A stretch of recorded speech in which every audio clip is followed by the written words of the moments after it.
The most innocent-looking people can have the biggest secrets. What's yours? Bill worked the spade, turning the earth over between the large, veined leaves. "These cabbages should be ready soon," he said to his wife, Madge. They had read the instructions together, printed on the back of the seed packets, and planted the little grains in pots in the conservatory when they first heard there was a vacant patch at the allotment. They were vegetable garden novices, preferring instead to buy produce from the local greengrocers. Even their little garden was low maintenance, with just a few potted shrubs. But Bill had put every effort into learning and had turned the run-down plot into a productive site, even building a little cabin, which had impressed Madge, and she had to agree. It was the perfect spot, with views right across the valley.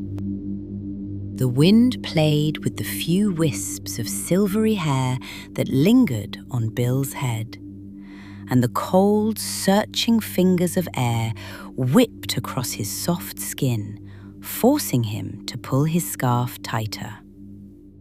His face wasn't weather-worn like the other allotment keepers, and after 40 years of working in the bank, his skin had still retained the greyness of a person unfamiliar with the sun. He had never had the yearning that some folk get for being outside. Until now. Until here.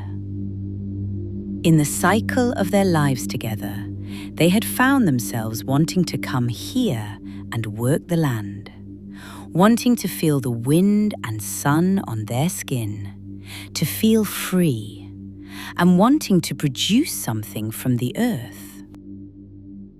Madge had called it our home from home, and set about putting a woman's touch to the little cabin.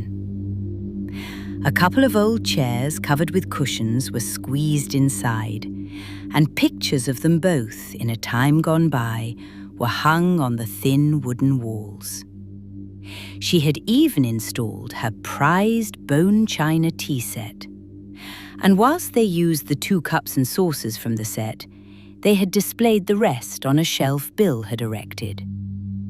As the inside of the cabin on the allotment took shape, so did the outside, with an abundance of fruits and vegetables filling every inch of the ground and raised beds, each patch bursting with the quiet promise of the life they had coaxed from the soil.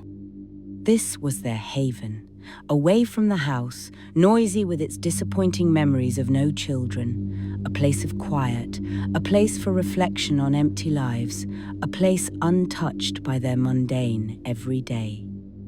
They had enjoyed that feeling as long as they could, until Madge had started to feel the pain, gradual at first, but then escalating to the point where she couldn't leave her bed. Her body became thinner and frail, and movement was a past memory as the disease riddled her body and the drugs dulled her senses, and Bill finally took her life. "Yes, we were lucky to get this bit of land," Bill said. He cast his watery eyes about, over the leaves of the vegetables almost ready for harvesting, and around the array of Madge's favourite flowers, vibrant and fragrant, and which framed the plot just as they had planned. "Just for you, my love," Bill said, looking down to where his dear wife was buried beneath the soil.